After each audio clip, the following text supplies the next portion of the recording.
As your team grows, it is inevitable that they will start to form subgroups. One of the challenges you will face as a leader is to prevent these various subgroups from becoming competitive with each other, developing an us versus them mentality. It is natural for these subgroups to form and look after their own interests, and to be suspicious about other groups that may be competing for the same organizational resources and recognition. However, this tendency can often work against broader organizational goals of cooperation and coordination.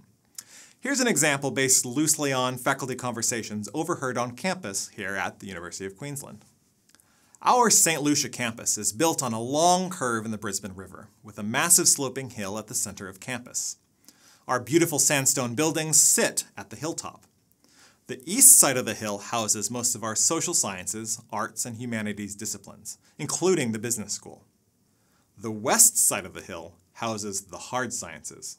Those hard science people, they get coffee at different cafes, have a different lab-based structure of doing research, and they have random doors with machine smells and biohazard signs. Those scientist types. On our east side of campus, we have the pool and the tennis courts. The coffee is better over here, and students on this side of campus seem to be enjoying their learning experience. Those science types don't really understand the valuable work we do on the east side. They get more grants, but they also spend most of the money. If it were up to them, we might not get any resources at all. Sometimes it seems like we have to walk uphill just to meet them in the middle. This sort of division is quite common in research-intensive universities. Can you hear the bias as I talk about hard versus soft academic disciplines? A lack of understanding about the other group's perspective, a belief that they are all the same and different from us, concern over the allocation of resources with the other group, and paranoia that they're out to get us. These features all reflect the basic principles of intergroup dynamics. An absence of a strong overarching identity and superordinate goals can quickly reduce the broader organization's ability to coordinate effectively across different subgroups. Within businesses, these divisions can be geographical, between different parts of the building or different regional offices. However, they also exist between different functional areas of the organization, between sales and marketing, IT and HR. Divisions may also be apparent between older and younger workers, or between men and women, or between management and non-management roles. The challenge is that there is a potential for a rift wherever group lines are drawn. Research shows that it doesn't take much to get groups to identify who is in and who is out, and intergroup competition can follow quickly. The classic study illustrating this idea is called the Robbers Cave experiment, conducted by Sharif and his research team back in 1954.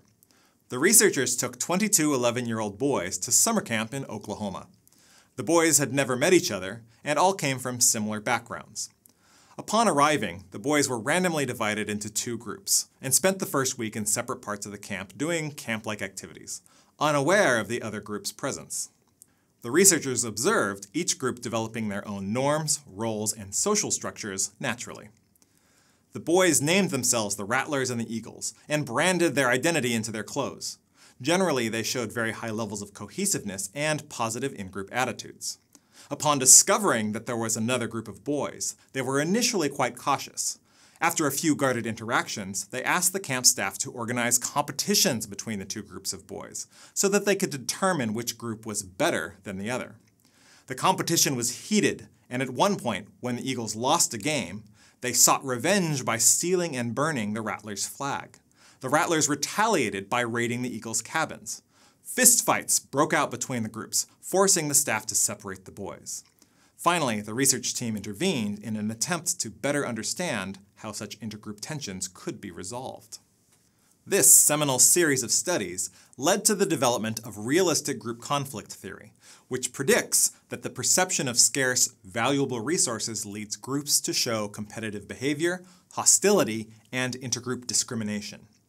You can imagine how a similar competitive dynamic might arise in an organization as cutbacks and downsizing promote infighting for workgroup survival. However, more recent research developments show that intergroup conflict is not just about resources. Self-categorization and social identity theories show that merely perceiving group boundaries can drive a wedge between groups and prompt competitiveness, because group belongingness shapes individual cognitions and patterns of thinking. The social identity approach argues that our self-concept, our understanding of ourself, largely stems from our social identity. Our self-image is defined by our group memberships and the emotional and evaluative value of those memberships. In other words, the groups that we belong to define who we are. When you introduce yourself to someone, what do you say? My name is Tyler. I'm a business school academic living in Brisbane, Australia, but originally from California. I have a wife, 2 daughters, and a fluffy dog. By my introduction, you can see that I define myself as a business academic, an Australian resident, an American citizen, and a family man. These are all groups, and I define myself based on my ties to those groups. Importantly, these social identities shape the way that we make sense of our social world. Thinking about my group membership prompts me to interpret events with group-level outcomes in mind. For example, my membership as an American makes me feel pride when Team USA does well at the Olympics, and shame when American politicians are called out for behaving badly. I might also enjoy a bit of pleasure, or schadenfreude, when competitive outgroups like Britain are called out for similarly bad behavior. Hundreds of research studies in numerous group contexts, including organizations, have found that group distinctions can form the basis of intergroup conflict, because those group memberships form a lens for understanding and evaluating information, interpreting events in a way that favors our own group. As a consequence of this biased viewpoint, people tend to show in-group positivity, selectively making decisions that favor our own group, out-group negativity, putting down other competitive groups to make us feel more positively about our own group, double standards, letting our own group's bad behavior off the hook, but condemning other groups for the same behavior, out-group homogeneity and in-group heterogeneity, the belief that we are a diverse group of individuals, but they are all the same, attribution biases, our group did well because we are good, but they did well because they're lucky, and stereotypes, generalizations about the outgroup, which are often negative, exaggerated, and resistant to disconfirmation. Many of these points were illustrated in the UQ and Robbers Cave examples, but let's put it into an organizational context. Many workers identify with their organization, and identification is great for enhancing cohesion, cooperation, and productivity. However, research shows that organizational identification can elicit strong reactions against anyone deemed outside the group and its interests. This can result in harsh treatment of organizational deviants, people who do things differently, potentially reducing cognitive diversity and hampering innovation.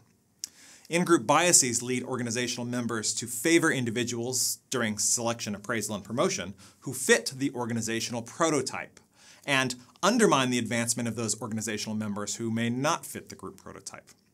This can result in exclusion or slower advancement of minorities, and less willingness to follow non-prototypical leaders.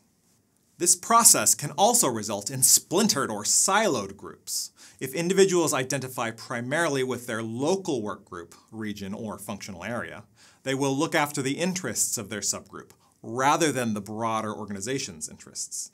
If those interests are not aligned, or if the broader organizational identity is not strong enough to bring them together, the competition between subgroups can undermine organizational-level objectives. For example, the sales team might conflict with the operations team because it is good for sales to have plenty of stock for quick delivery. But to the operations team, having too much stock is inefficient and costly. If team-level goals are not aligned through a broader organizational objective, strengthened through an organizational-level identity, this inherent incongruence between the goals may elicit conflict and negativity. This can splinter these two highly interdependent teams, resulting in poor coordination across the two functional areas. In-group biases become particularly strong during times of organizational restructure, change, or under scarce resources. Our workgroup identity, our perception of who we are at work, and sometimes even the survival of the group itself, are under threat during times of uncertainty. That threat to the group is experienced as a threat to the self, making us fiercely protective of the group, and highly competitive and distrustful of other groups. Mergers and acquisitions also see groups with distinct identities grappling for legitimacy and survival. Employees' willingness to identify with the restructured organization, and indeed the likelihood that they will not voluntarily leave, is largely dependent on whether or not the change process amplifies or inhibits their natural us versus them orientation. This is precisely why it is valuable for leaders to identify and understand the various groups in their organization, and how those groups are aligned. But it also emphasizes the importance of going beyond individual teams. If team identification is not balanced with a dose of organizational identification, there is potential for unwanted intergroup competition and conflict.